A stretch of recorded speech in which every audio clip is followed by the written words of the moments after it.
The president talking about a new world order, talking about new world regulations of markets and economies, and a specific special role for the G20. Is the concept of a new world order an appropriate discussion for this institution?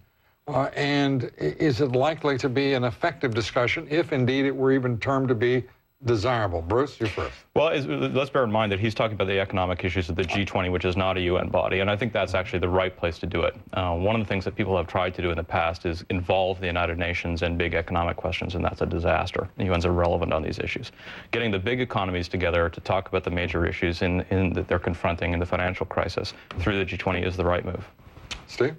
Yeah, I mean, I think that the fact is that, you know, the UN has limitations. Nobody's going to expect the UN to bring peace tomorrow. The fact, you know, it's an ongoing process.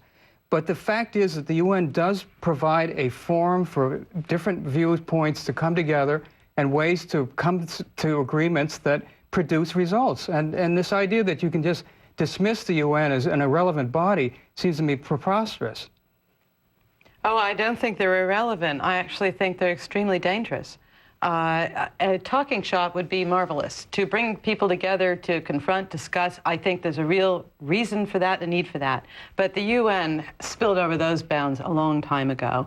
And if you actually get down in the nitty-gritty of how it works, it's staggeringly corrupt, it's unaccountable, and the idea that it's going to sort of work through to good conclusions just is disconnected from the reality. It's a lovely dream. And after you get the last quick word.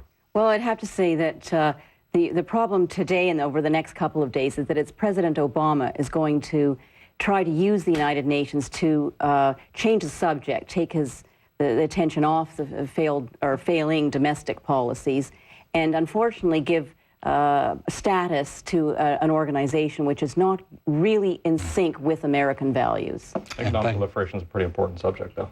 And thank you very much, Bruce. Thank you, Steve. Thank you, Claudia. Thank you very much. We appreciate you all being with us. Come back soon.